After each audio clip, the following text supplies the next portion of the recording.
Good morning friends. आज के आमी तोमादेर आमार ग्लैडियोलास फुलगुलो देखाच्छि एबं एटा एमन एकटा फुल जेटा खूब कम जायगार मध्य হয় এবং এর বাল্ব সংরক্ষণ করে প্রত্যেক বছর তোমরা গাছ করতে পারবে এবং গাছ কি করে বাড়ানো যাবে সব এগুলো আমি বলছি।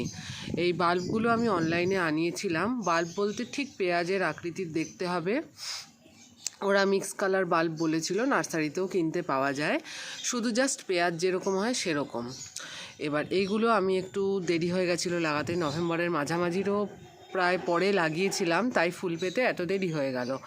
আর একটু আগে মানে কালী পুজোর পরপরই নার্সারিতে অ্যাভেলেবেল কিন্তু হয়ে যায় চারা, মানে বাল্ব থেকে বেরোনো চারা। তো ওই জাস্ট পেঁয়াজগুলো এনে গার্ডেন সয়েল আর ভার্মি কম্পোস্ট বা শুকনো গোবর সারে কিন্তু পেঁয়াজগুলো বসিয়ে দিতে হবে। এই জাস্ট আমি দেখাচ্ছি, এই দেখো পেঁয়াজের গোড়াটা কেমন, এই দেখো পুরো পেঁয়াজের মতো দেখতে, পুরো পেঁয়াজের মতো দেখতে। আর কিচ্ছু থাকবে না, শুধু এইটুকু থাকবে, আর কিন্তু কিচ্ছু থাকবে না। বাল্ব মাটিতে বসিয়ে ভার্মি কম্পোস্ট আর গার্ডেন সয়েলে বসিয়ে আর কিচ্ছু করতে হবে না, হালকা রোদ আসে এরকম জায়গায় রেখে দিলেই হবে।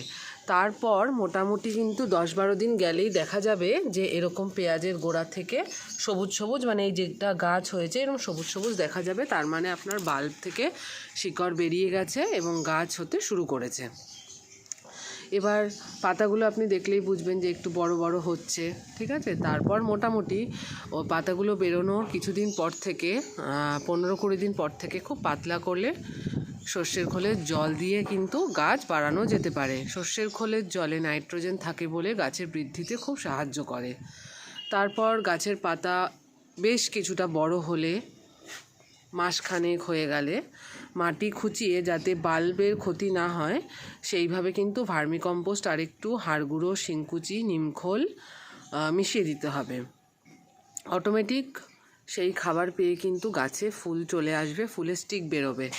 আর গাছে ফুলের স্টিক বেরোনোর একটা লক্ষণ হচ্ছে, এই দেখো এই গাছের পাতাটা দেখেছো, এই যে ব্রাউন কালার হয়েছে, সমস্ত গাছের পাতাগুলো দেখো আমার ব্রাউন কালার এরকম, ঠিক আছে। এই যখন ব্রাউন কালার হতে শুরু করবে তার মানে বুঝবে যে সেইটাতে কিন্তু ফুলের স্টিক বেরোতে শুরু করবে। তারপর ফুলের স্টিক বেরোনো শুরু করার পরে এরকম নিচের ফুলটা থেকে প্রথম হতে শুরু করবে। দেখো এটাই নিচের ফুলগুলো হয়েছে, কিন্তু ওপরেরগুলো কিন্তু এখনও হয়নি।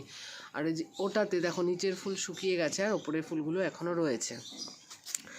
এইভাবে কিন্তু এই সুন্দর ফুলটা করা যেতে পারে, খুব কম জায়গা লাগে। দেখো আমি 8 ইঞ্চি পটে 3টে করে বাল্ব লাগিয়েছি, তার পাশে আবার এই বেবি ডলেরও চারা লাগিয়ে দিয়েছি, সেগুলোতেও কিন্তু গাছ হচ্ছে। আর কিন্তু কোনো খাবারের দরকার নেই, জাস্ট 20-25 দিন হলে অল্প একটু ভার্মি কম্পোস্ট আর হাড় গুঁড়ো একটু মিশিয়ে দিলেই কিন্তু হবে। আর কেউ যদি গাছ বাড়াতে চাও তাহলে এই পুরো গরমকালে যে কোনো জায়গাতে ছায়াতে রেখে জাস্ট জল দিলে কিন্তু বাল্বের পাশ থেকে আরও অনেক বাল্ব গ্রো করবে এবং সেগুলো পরের শীতকালে আবার আলাদা করে কিন্তু গাছ বাড়ানো যেতে পারে, বন্ধুদের উপহার দেওয়া যেতে পারে, আবার নিজের কাছেও রাখা যেতে পারে। আর কারোর যদি জায়গার অভাব থাকে তাহলে সে জাস্ট শীত চলে গেলে পেঁয়াজগুলো মাটির থেকে তুলে, মানে বাল্বগুলো মাটির থেকে তুলে ফাঙ্গিসাইড মিশিয়ে ভালো করে প্লাস্টিকের মধ্যে এয়ারটাইট করে বেঁধে রেখে দেবে, কিচ্ছু হবে না। সেই বাল্ব থেকে কিন্তু পরের বছর আবার গাছ করা যাবে। তাহলে বন্ধুরা এই হলো আমার গ্ল্যাডিওলাস আর গ্ল্যাডিওলাসের পরিচর্যা, এবং সারা বছর কি করে তোমরা রাখতে পারবে তাও আমি বলে দিলাম।